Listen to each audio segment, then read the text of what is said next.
Mais c'est bon, l'enregistrement est parti. Donc, bonjour à toutes et à tous. Merci d'être présents pour ce webinaire dédié aux aides financières à la mobilité solidaire dans le Cantal.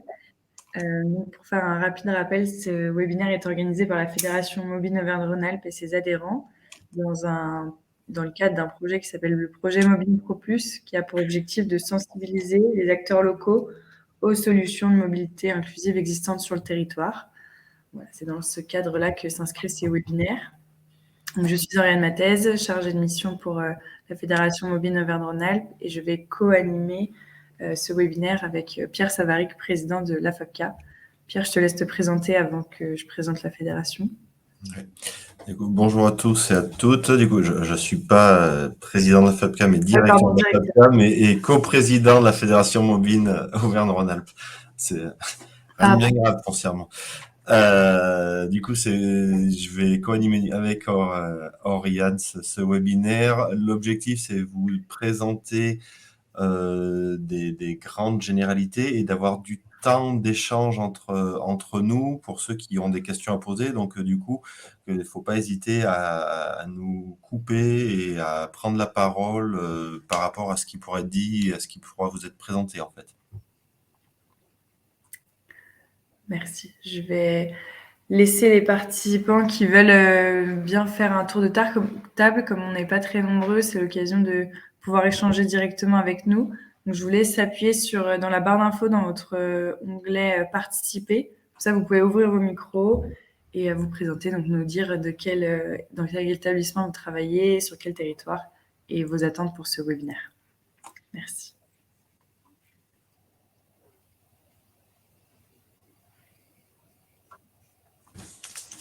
Bon, je peux peut-être commencer, vous m'entendez?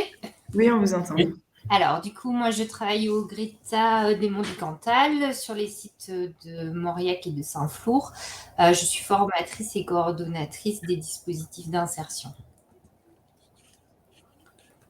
Voilà. Merci, c'était parfait, merci. Et du coup, je n'ai pas dit mon nom et prénom, si? Non, je crois pas. Donc, Gwénoline Girard. Enchantée. Je peux prendre la suite si vous voulez. Donc, je suis Raphaël Vital-Durand, je suis coordinatrice du déploiement du Soliquid sur les départements du Puy-de-Dôme et du Cantal. Et donc, voilà, je participe à ce webinaire plutôt dans une attente de visibilité et de savoir un peu ce qui se passe sur le territoire. Merci. Je vais prendre la suite du coup. Emeline Such, donc je suis la chargée d'insertion de Haute-Terre Communauté à Murat. Donc je suis en charge de l'accompagnement et de la gestion de l'atelier chantier d'insertion. Merci. Est-ce qu'il y a d'autres participants qui souhaitent prendre la parole et se présenter? Ah, on a un message dans le chat. Désolée, pas de micro. Julien, conseiller à la mission locale d'Aurillac. Enchanté.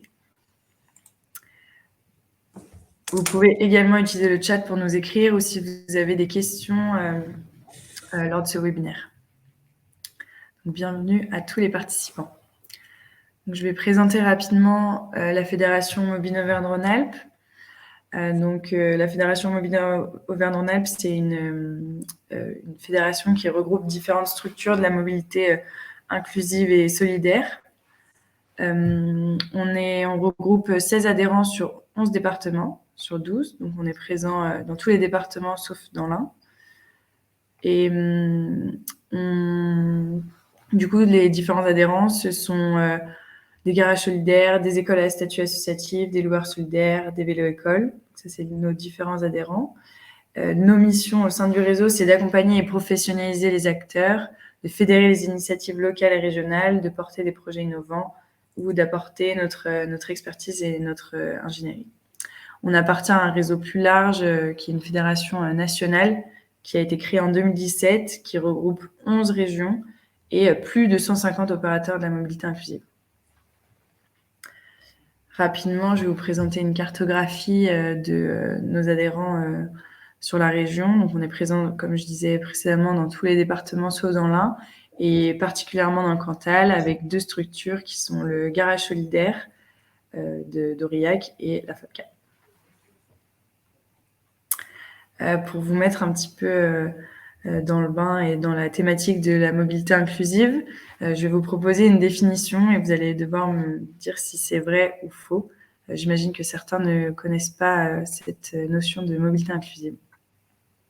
Alors, vous allez voir apparaître normalement sur vos écrans une définition. Alors, donc la mobilité inclusive est l'ensemble des dispositifs de mobilité qui facilitent le transport des usagers éprouvant des difficultés à se déplacer de manière autonome dans le cadre de la réalisation de leurs déplacements quotidiens. Vrai, faux, je ne sais pas. Je vous invite à voter.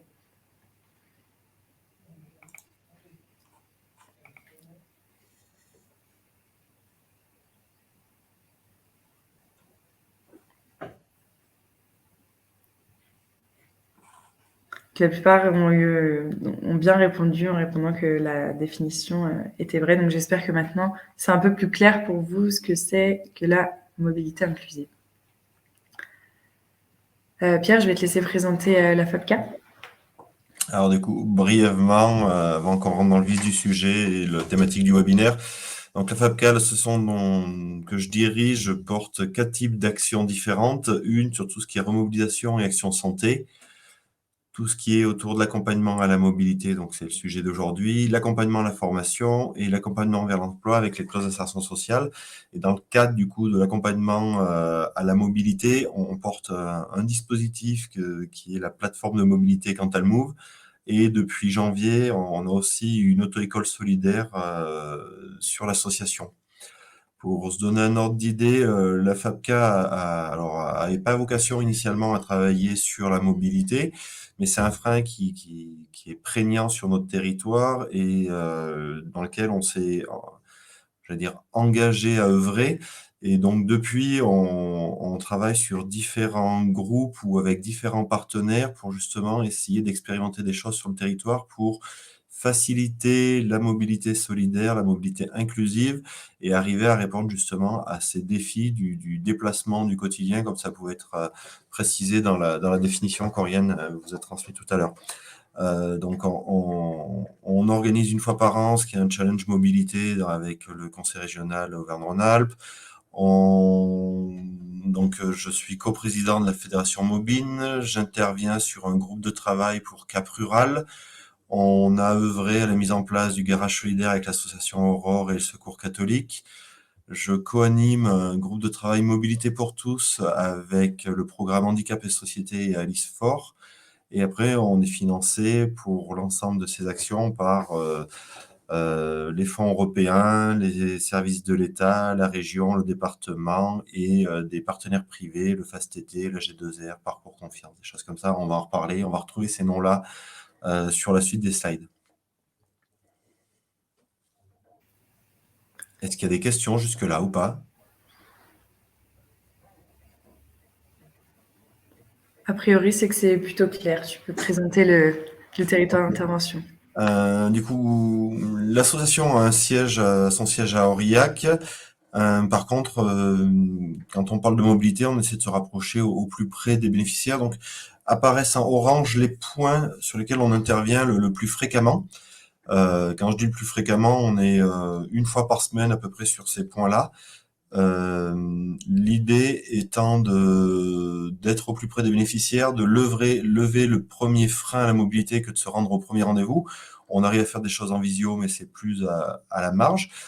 On vous a remis la zone j'allais dire, de déplacement de l'auto-école solidaire. C'est plutôt le point rouge là qui est autour d'Aurillac et donc les communes limitrophes. On essaye d'aller le plus loin possible pour essayer de récupérer les personnes qui sont sur des territoires où il n'y a pas d'auto-école à proximité ou choses comme ça. Malgré tout, on est toujours limité, vu qu'on est sur un lancement de dispositif sur le bassin de vie d'Aurillac. On aura peut-être des projets à court ou moyen terme de développer sur l'ensemble du département. Et on vous a remis en bleu les points où le garage solidaire a des véhicules en location à tarif social. Donc, il y a Saint-Flour, Murat, Ide, Mauriac et Aurillac, bien sûr. Sachant que les réparations s'effectuent sur Aurillac et les achats aussi. Par rapport au territoire, donc un diagnostic, mais tout le monde connaît le territoire à peu près autour de la visio. Donc, On est en milieu rural, on est sur un territoire un peu malaisé où il est difficile de se déplacer d'une préfecture à une ville sous préfecture.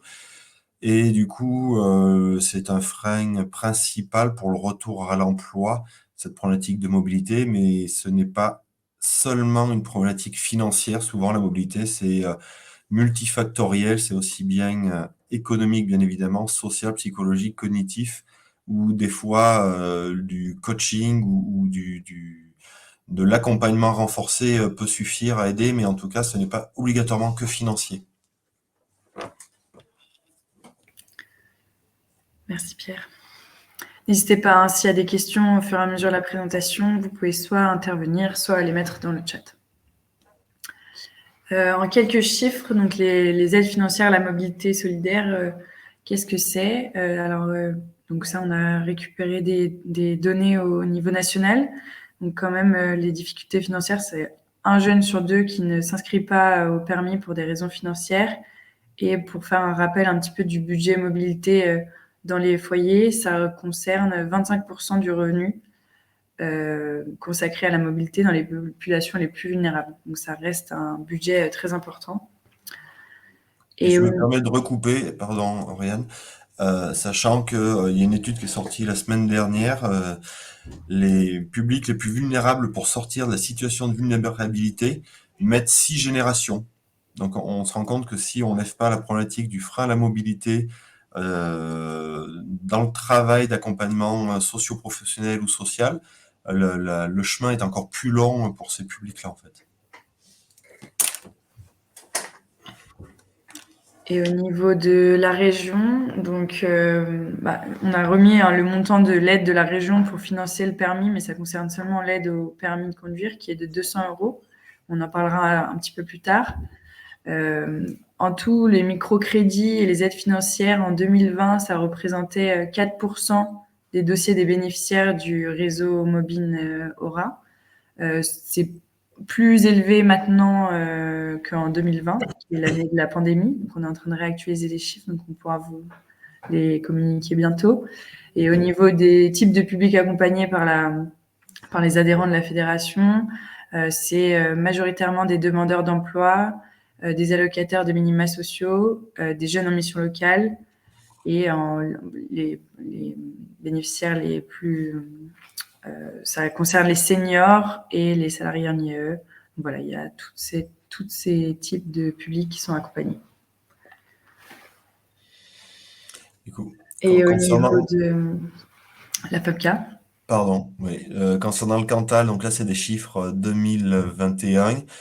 La plateforme a accompagné 430 personnes en 2021. On est à peu près sur la moitié de bénéficiaires RSA, 86 personnes en SIAE et 60 personnes qui avaient une reconnaissance travailleur handicapé.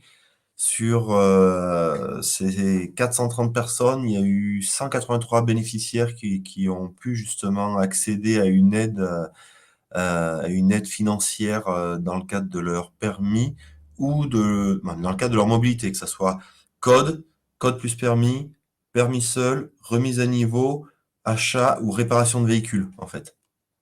Ou même location. Il y a même eu un petit bout pour une location à la marge. Pour se donner un ordre d'idée, on vous a fait une moyenne c'est autour des 1 200 € l'aide perçue par bénéficiaire à peu près. Sachant qu'un permis coûte au minimum 1 500 à 1 600 € à peu près. Code plus conduite. Et vous voyez un peu le détail, les aides au permis, c'est à peu près 50%, l'achat de véhicules 44%, les réparations 4%, la location même pas 1%. Les réparations de véhicules, c'est peu parce que pour accéder à certaines réparations de véhicules via le garage solidaire, il n'y a pas besoin de passer par la plateforme de mobilité. Donc du coup, il y a tout un tas de réparations qui se font en direct avec des prises en charge qui ne marchent pas sur des dossiers à FAPCA en fait.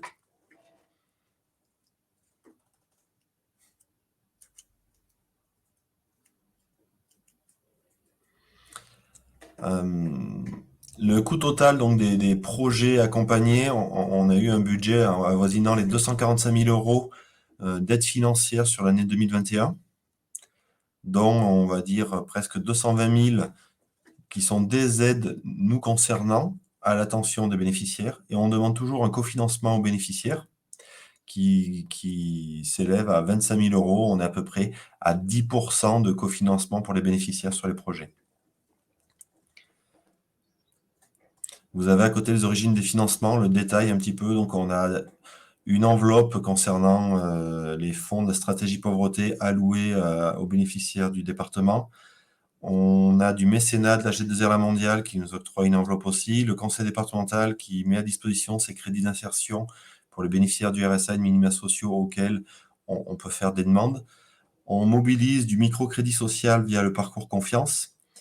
On mobilise des aides du Fonds d'action sociale du travail temporaire, le FAST, des fonds des services pénitentiaires et d'insertion de probation. On mobilise un peu de CPF des bénéficiaires quand ils le souhaitent.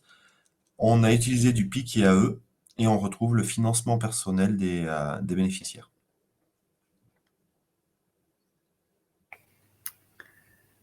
Est-ce qu'il y a des questions par rapport à tous ces chiffres ?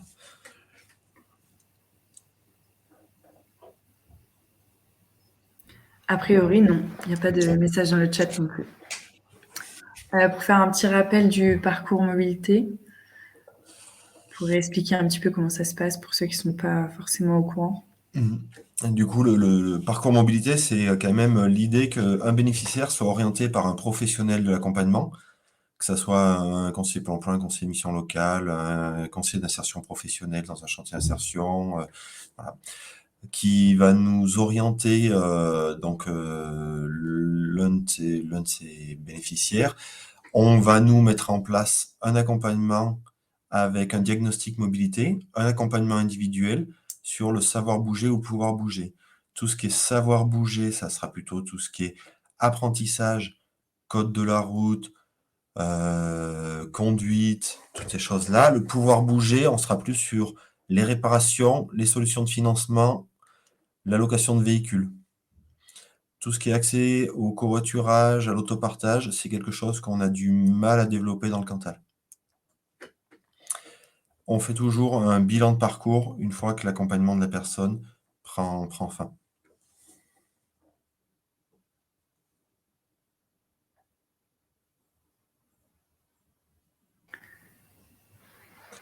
Du coup, nos solutions de notre côté, vous allez les retrouver ici. Sur le savoir bouger, on a des ateliers sur du FLE mobilité. On peut avoir des ateliers de français langue étrangère sans que ça soit tourné vers mobilité, mais plutôt des fois côté professionnalisation. On réoriente des personnes vers un dispositif qui s'appelle Impact Cantal sur des problématiques de confiance en soi, de gestion du stress, gestion des émotions par rapport au code, à la conduite, des choses comme ça.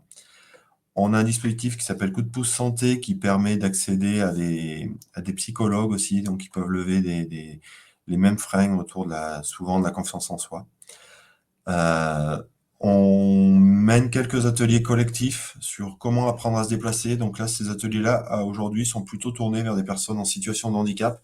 Et on va travailler avec des acteurs locaux de type l'ADAPI.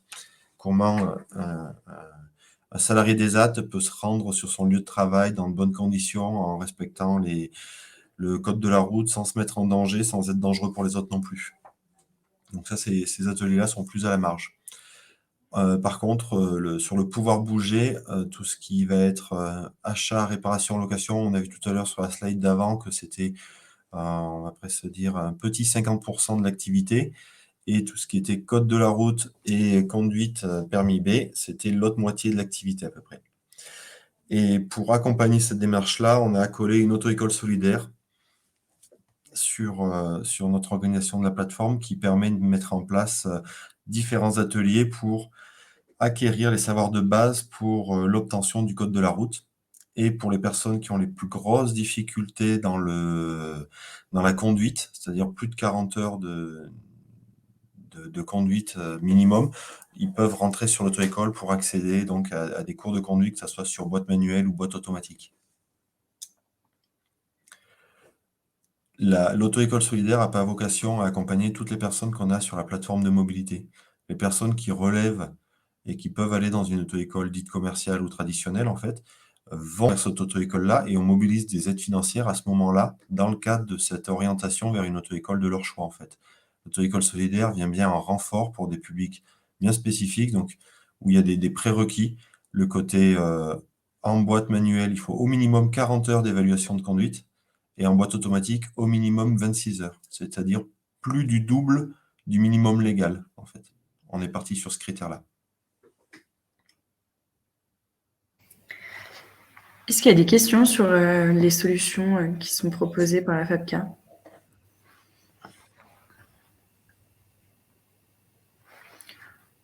Pas de questions. On va passer à la petite animation. Donc, je vais vous poser, sur le même principe que la définition de la mobilité inclusive, quelques questions qui vont apparaître sur votre écran pour vous mettre dans la peau d'un bénéficiaire, en savoir un petit peu plus sur cette thématique des aides financières. Alors, première question. Combien de dossiers de microcrédit ont été réalisés par la FAPCA en 2021? Je ne sais pas si Pierre, tu l'as dit ou pas, mais... Non, je ne l'ai pas dit.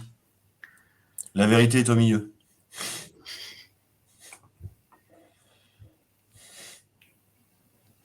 Si tu donnes la réponse, c'est trop facile aussi. Ah bah, je ne l'avais pas dit avant. Deuxième question. D'après des chiffres du ministère de l'Intérieur, quel est le coût réel du code et du permis de conduire? 1 400 €, 1 800 € ou 2 000 €?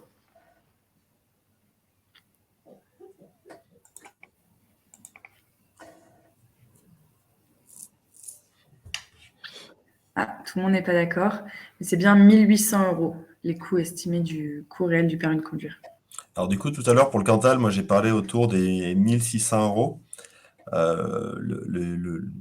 Dans certaines auto-écoles sur le territoire, le coût de l'heure de conduite est moins élevé qu'au niveau national. Donc c'est en train de se rééquilibrer par contre. Ça sera de moins en moins vrai au vu des derniers devis qu'on reçoit. Mais malgré tout, jusqu'il n'y a pas si longtemps, on était quand même un peu en deçà des coûts nationaux.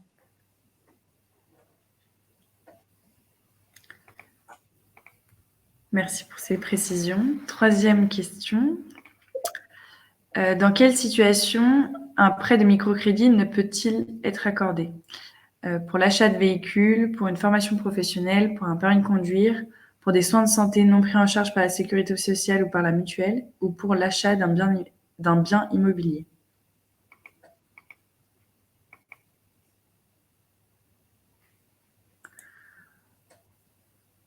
On s'adresse à un public d'experts sur le microcrédit, puisque tout le monde a répondu juste, donc c'est bien pour l'achat d'un bien immobilier, qu'on ne peut pas solliciter de dossier de microcrédit.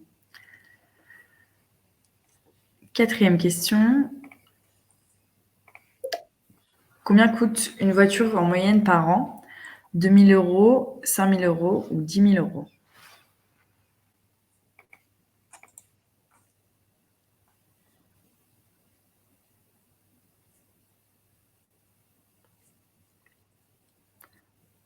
Que des experts dans cette audience, encore une fois, donc c'est bien 5 000 €. Après, le prix varie en fonction, bien sûr, du prix de l'essence. Donc, c'était des chiffres qui étaient déjà un petit peu anciens. Je pense qu'ils seront réactualisés avec l'inflation.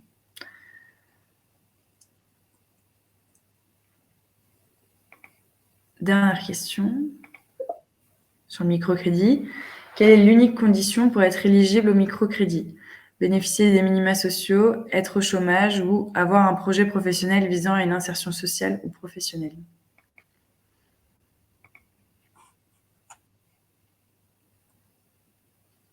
Donc, c'est bien d'avoir un projet professionnel, personnel, visant à une insertion sociale ou professionnelle. Et voilà, ce sera tout pour cette animation. Merci à tous d'avoir répondu aux questions. On va passer maintenant dans le vif du sujet. Du coup, afin de préparer ce webinaire, j'ai mis en avant quelques aides qu'il existe. L'idée, c'était pas de faire un catalogue et de pas...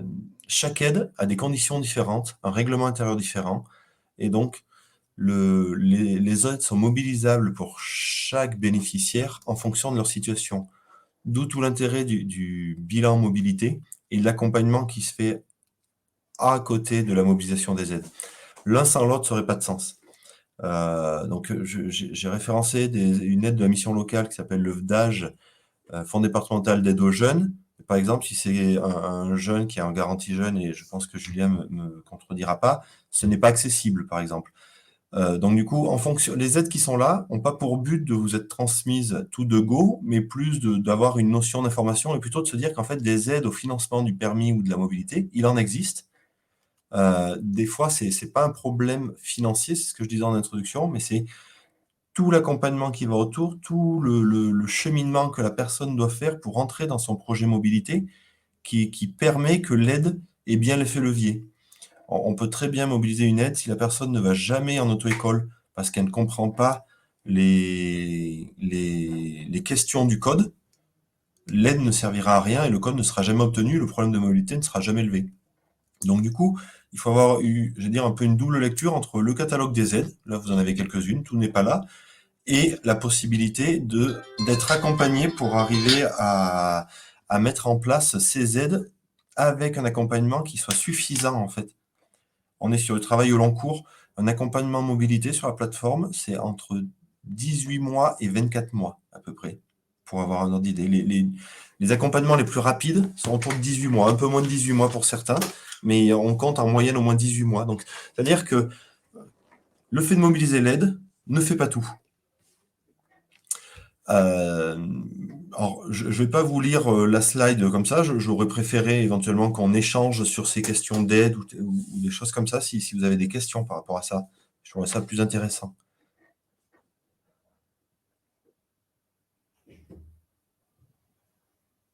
Ou pas.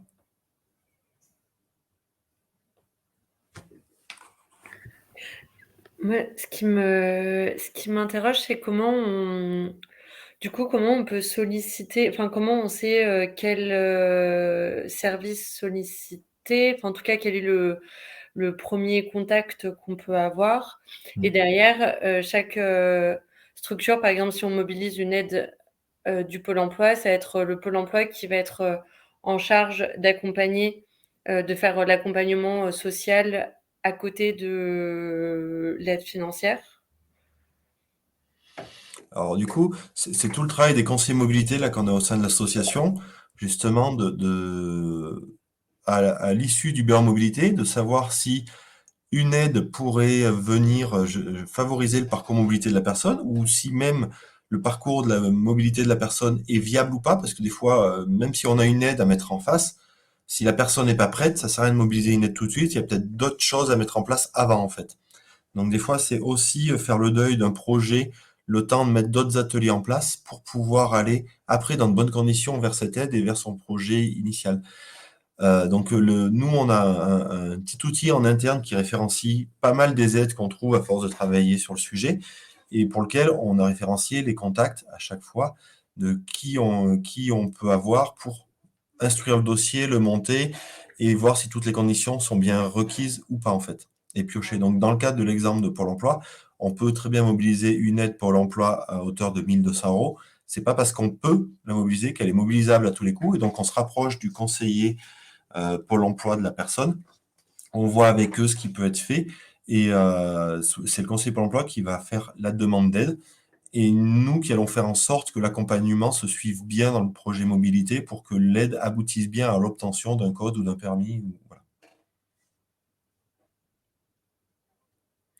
Par exemple, la Fondation de la Deuxième Chance, c'est une aide qui peut se mobiliser uniquement par l'intermédiaire des travailleurs sociaux du conseil départemental. Donc, quand la personne rentre dans ces prérequis-là, on va demander à un travailleur social du conseil départemental qui va accompagner le bénéficiaire. Souvent, on a vu que pour à peu près la moitié d'entre eux, ils étaient au RSA, de mobiliser cette aide-là. Donc, on va écrire une note de synthèse, on va déjà faire le gros du dossier, mais par contre, voilà, ça fait partie d'une aide que nous, on ne peut pas mobiliser en direct, celle-là, par exemple.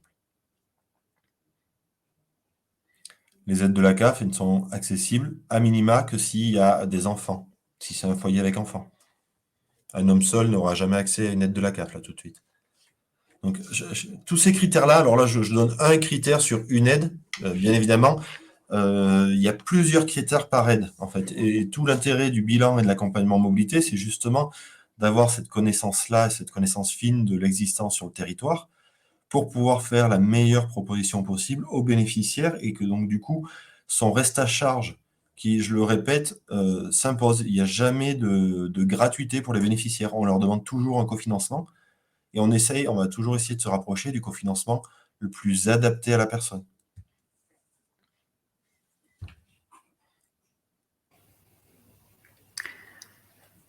On avait je pense que c'était pas une question, mais plutôt une remarque de Julien dans le chat qui disait 200 € d'aide de la région pour un jeune de 18 ans. Oui, ça c'est l'aide dont on a parlé juste avant. Et après, depuis septembre, 500 € pour le pass région. Oui, alors on les a pas toutes. Alors du coup, on les a pas toutes mises parce que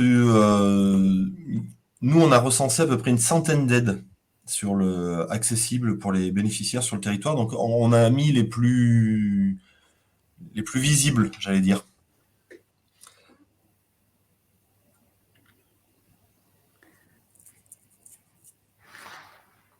On va passer au microcrédit, du coup, s'il y a Est-ce qu'il y a des questions avant qu'on passe à la slide d'après? Non? Est-ce que dans certaines situations, les aides, elles peuvent se cumuler? Bien sûr. Ouais. Oui. Et alors, celles que j'ai pas notées là, c'est les aides que nous avons aussi en direct. Tout à l'heure, dans les chiffres, je vous ai dit qu'on avait une enveloppe de mécénat de la G2R mondiale, des fonds de la stratégie pauvreté. On a aussi eu un fonds de financement rattaché à du Fonds social européen autour des auto-écoles. Et on mobilise aussi du plan d'investissement en compétences pour l'insertion et l'activité économique, donc le PIC IAE. Donc même si là, tout de suite, il est en stand-by, le PIC IAE, sur cette fin d'année 2022, c'est aussi des enveloppes qu'on mobilise, nous, en direct, là.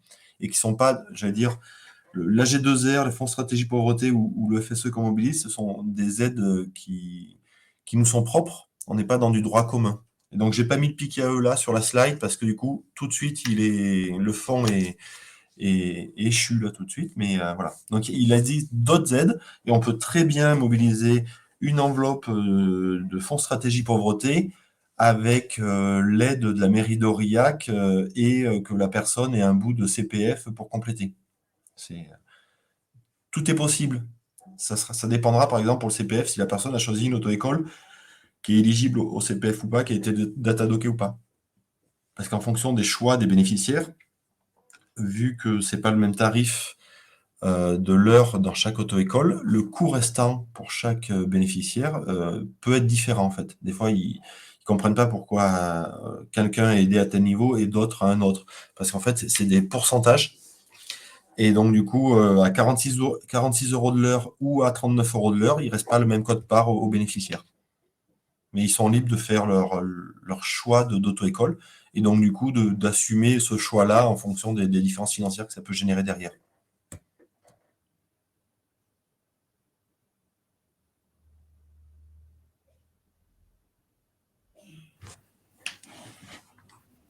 Est-ce qu'il y a d'autres questions sur les aides financières? On peut passer à la suite alors. Pour ceux qui sont intéressés là, par ce détail du tableau, dans notre outil numérique, là, on peut faire des accès à ce catalogue d'aide où il y a un peu plus de détails, des coordonnées. Donc, si vous le souhaitez, je pourrais vous créer des accès à ce type d'informations par la suite.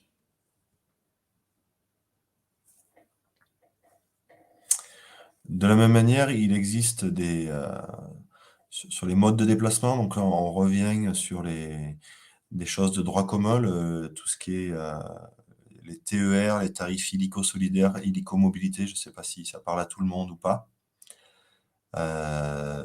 Les cars région, qui sont à 1,50 € par trajet et 15 € les carnets de 10. On vous a mis dessous le tarif de location des véhicules au sein du garage solidaire, le coût pour les vélos en fonction de si on peut avoir une aide du FAST-TT si on est intérimaire ou du conseil départemental si on est au RSA. Et de même pour les véhicules voitures.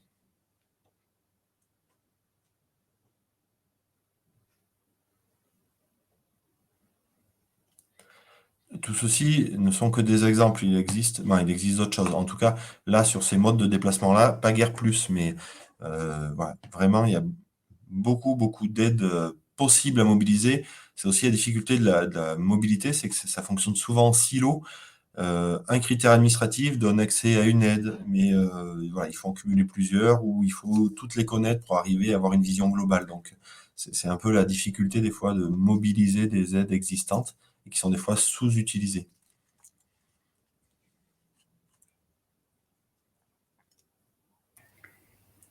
Est-ce qu'il y a des questions sur les tarifs solidaires en vigueur dans le département? Ça, vraiment, c'est des aides du droit commun, comme disait Pierre. Est-ce qu'il y a des questions ou des remarques?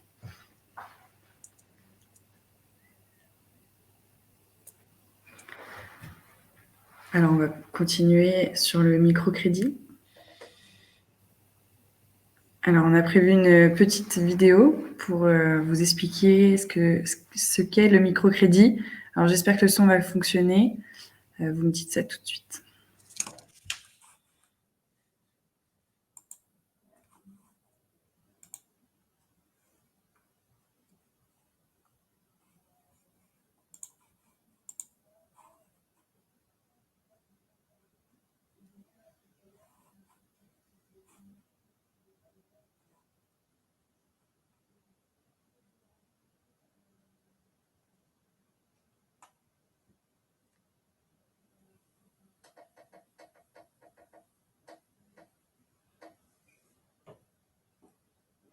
Ça marche pas, Oriane, du coup, le son. Ça marche pas. Non, toi tu l'as, je pense, mais nous, on l'a pas en face.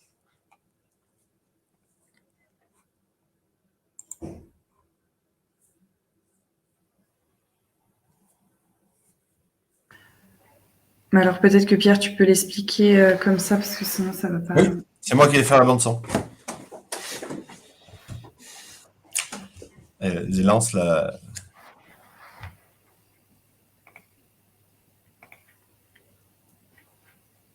Tu lances pas la vidéo, du coup?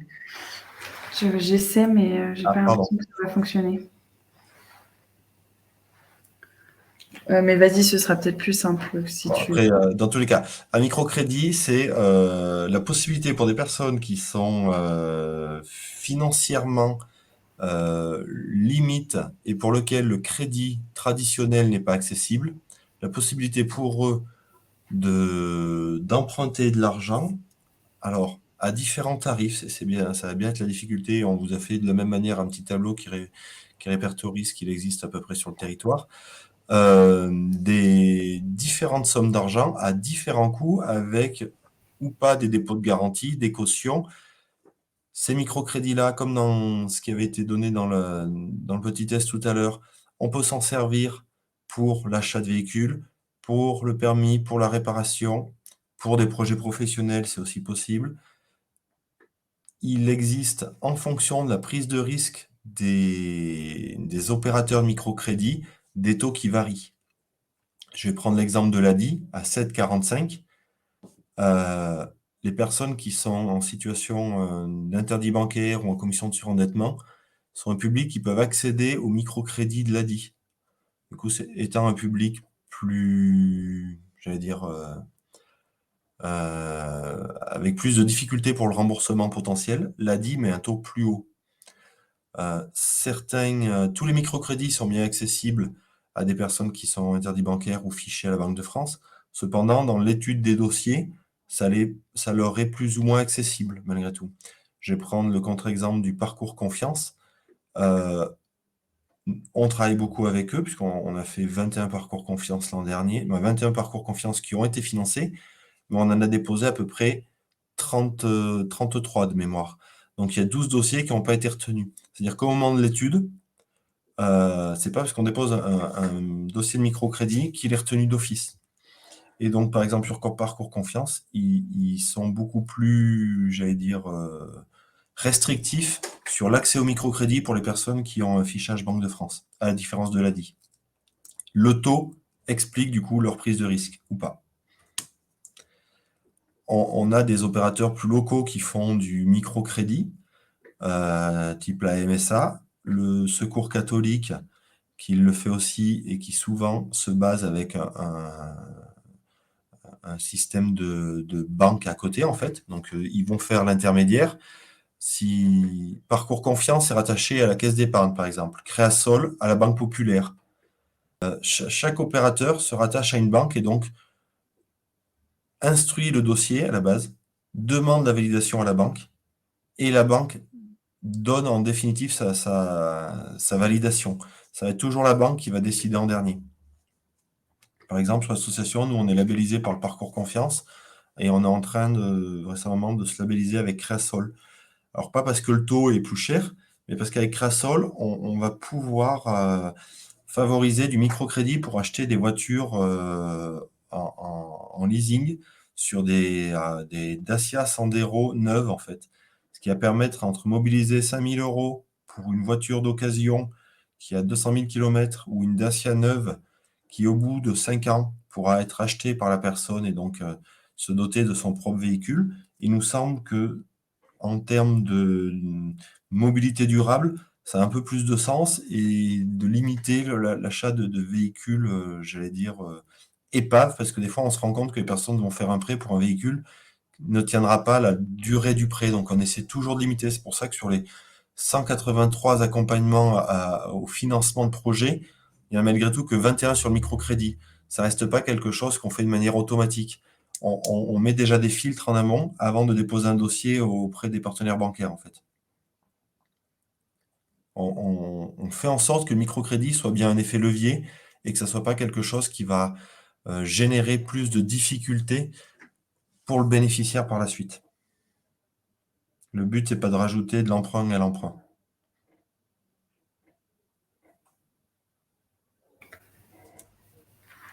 Est-ce qu'il y a des questions sur le microcrédit?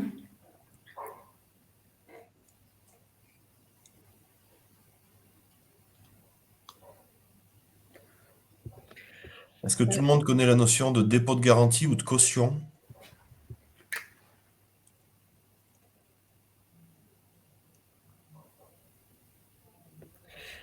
Oui, mais du coup, elle est faite directement par le bénéficiaire ou alors une association peut se porter garant un peu comme sur le même système que le logement? Tout est possible. Ça peut être le bénéficiaire qui fasse un dépôt de garantie, ça peut être comme Action Logement, une association qui dépose une garantie, ou alors, je dis une bêtise, un membre de la famille du bénéficiaire qui lui va se porter garant ou va donner une caution ou chose comme ça, en fait. C'est pas obligé que ça soit le bénéficiaire lui-même. Ce qui est sûr, c'est que pour certains opérateurs, et souvent les opérateurs qui vont demander, ça c'est souvent, c'est l'ADI qui le demande parce qu'ils vont sur des dossiers qui sont plus compliqués, en fait.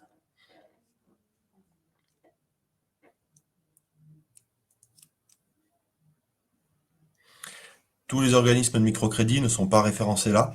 Toujours pareil, l'idée, c'était pas de vous mettre des pages et des pages de catalogue, mais en tout cas, c'est ceux avec qui il y a le plus d'interactions, j'allais dire, au niveau du département du Cantal.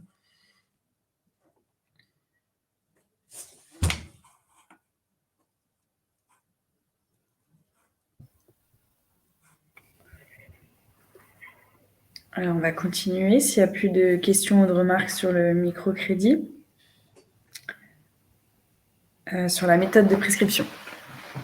Alors, du coup, si parmi vous, il y a des gens qui veulent orienter des bénéficiaires, jusqu'à la fin de l'année, on a la même méthode de prescription. À partir de l'an prochain, ça sera une prescription numérique. Donc, il sera toujours temps en début d'année que je représente les nouveaux outils pour orienter des publics. Mais aujourd'hui, ça se fait par une fiche de prescription papier. Vous la trouvez en ligne sur notre site afapka.fr ou sur cantalmove.fr.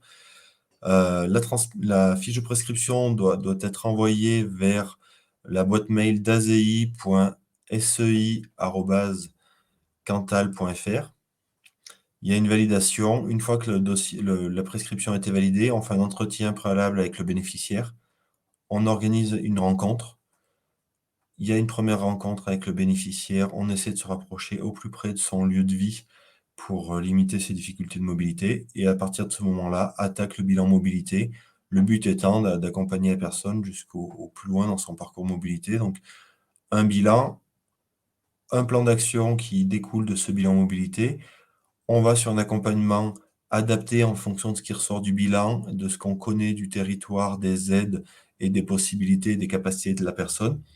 Et après, on l'accompagne tout au long de son parcours pour atteindre l'objectif et essayer d'atteindre l'objectif pour qu'il arrive à l'obtention du permis, du code ou l'achat de véhicule ou la réparation de son véhicule.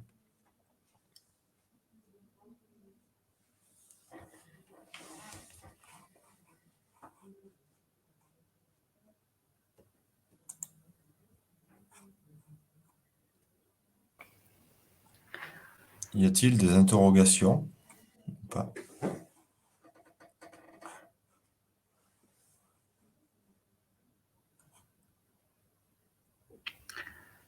Et après, sinon, pour retrouver toutes aussi les solutions de mobilité qu'il existe dans le Cantal, en tout cas, vous pouvez utiliser la plateforme Dora qui référence les solutions de mobilité inclusives et solidaires proches de la ville du bénéficiaire. Donc, on vous invite à aller regarder cette plateforme-là. Et pour prendre contact avec la FAPCA, vous avez un numéro de téléphone, une adresse mail. Pierre, si tu veux rajouter quelque chose. Non, de la même manière, il y a le référencement sur Dora, il y a le référencement sur Soliguide, on a fait un référencement aussi sur Mes aides de Pôle emploi. Donc, on essaye de faire en sorte que ce que l'on propose puisse être accessible le plus facilement possible aux bénéficiaires et du coup aussi aux personnes qui accompagnent les bénéficiaires. Il ne faut pas hésiter à nous contacter en cas de besoin. Le but de cette présentation n'était pas de vous donner l'intégralité des aides et la lecture de tous les règlements intérieurs de toutes les aides, mais plus de se rendre compte en fait que l'aide à mobiliser, c'est pas foncièrement des fois le plus compliqué. Ça va être bien faire comprendre aux bénéficiaires que avec cette aide, il va y avoir un accompagnement en fait. Puisqu'on se rend compte que pour que ça arrive au bout, vu la longueur des projets, il faut bien qu'il y ait cette mobilisation de l'accompagnement pour que la personne aboutisse, que le projet de la personne aboutisse. Donc c'est vraiment, j'allais dire, l'aide est importante, mais sans accompagnement, elle n'a aucune valeur en fait.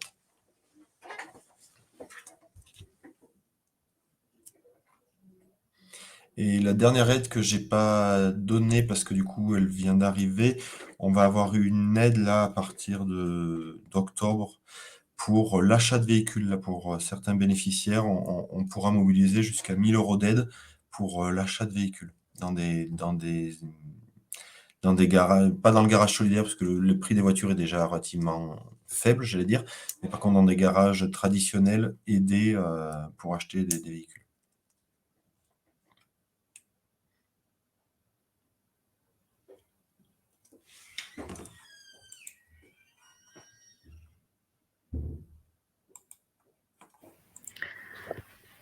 Pour terminer, il nous reste encore quelques minutes.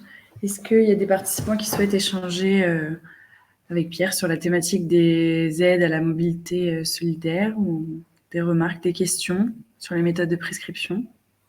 Voilà, on est là pour répondre à vos questions dans encore quelques minutes.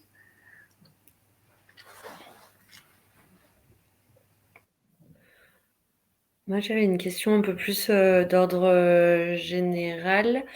Est-ce que vous avez l'impression que du coup, avec là,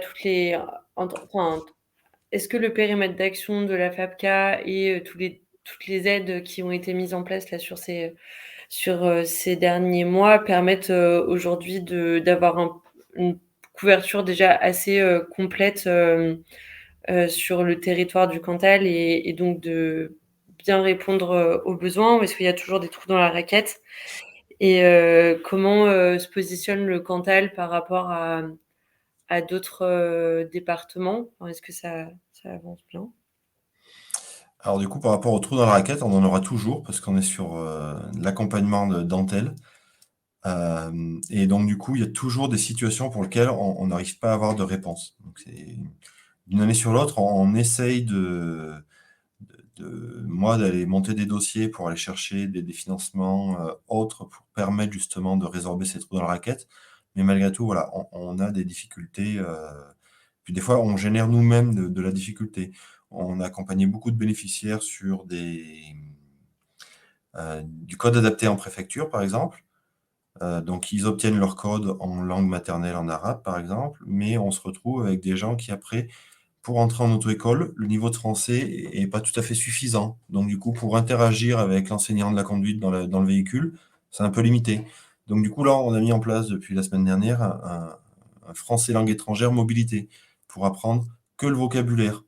C'est des choses comme ça qui font que, des fois, pensant bien faire et répondre à une problématique à l'instant T, ça génère une autre problématique 5-6 mois après, parce que le code, ça prend pas en 3 jours pour les bénéficiaires qu'on accompagne. Donc, du coup, on se rend compte après coup. Donc, on essaie de trouver la solution qui va permettre de cheminer sur le parcours de la personne.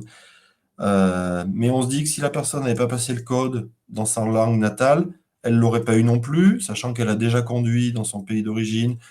La conduite va être une formalité, malgré tout, il faut quand même arriver à interagir et comprendre le vocabulaire. Donc voilà, on lève les freins les uns après les autres. Aujourd'hui, on a mobilisé pas mal de choses. On avait, je pense, du retard sur le territoire par rapport à ce qu'il existait sur le reste de la région. La plateforme de mobilité n'existe que depuis octobre 2018, donc c'est un dispositif qui est plutôt jeune, sachant qu'il y a eu 2 ans de pandémie au milieu, donc ça a été en plus un peu compliqué de tout mettre en œuvre et de tout développer. Voilà, il y a des projets encore de développer des nouvelles activités, ou en tout cas pas des nouvelles activités, mais de compléter des activités existantes. Je parlais tout à l'heure de l'auto-école qui est uniquement sur le bassin de vie d'Aurillac, mais qui, je pense, à terme aura nécessité qu'on aille faire des cours de prépa code en milieu plus rural. Et donc, je suis en train de réfléchir à l'idée de développer un projet qui puisse permettre ce type d'accompagnement.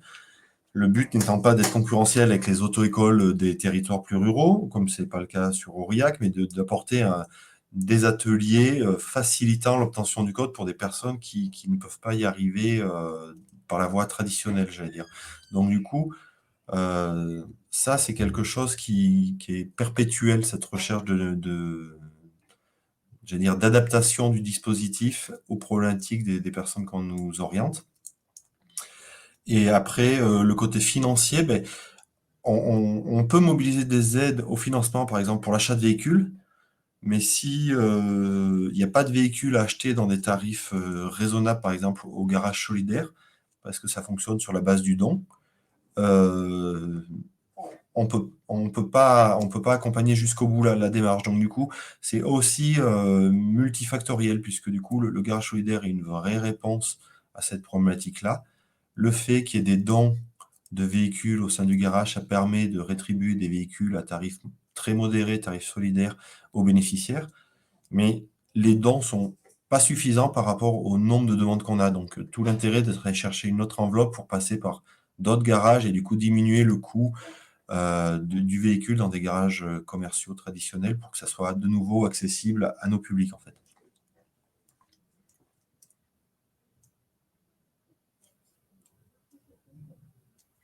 Et après, l'enjeu à venir, ça va être l'enjeu de la mobilité durable, puisque du coup, les véhicules qui sont achetés par les publics ou qui sont donnés dans le garage solidaire, choses comme ça, sont des véhicules plutôt anciens, avec beaucoup de kilomètres, qui consomment beaucoup, qui polluent donc beaucoup, et donc avec les normes à venir autour de la fin des véhicules thermiques, choses comme ça, va re-questionner tout le positionnement de la mobilité inclusive et durable. Il va falloir que les deux critères aillent de concert, et là tout de suite c'est un défi pour le département du Cantal, mais pour tous les acteurs de la mobilité inclusive au niveau français. Là. Il n'y a pas de...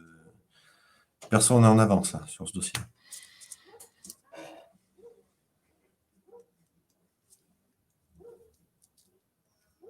Je ne sais pas si j'ai répondu à vos interrogations.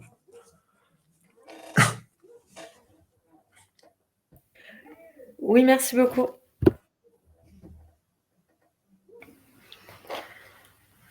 Est-ce qu'il y a d'autres questions avant qu'on termine ce webinaire ?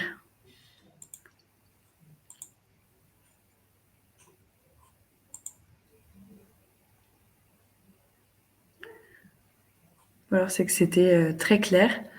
Merci beaucoup, Pierre, d'avoir animé ce webinaire. Merci à tous les participants.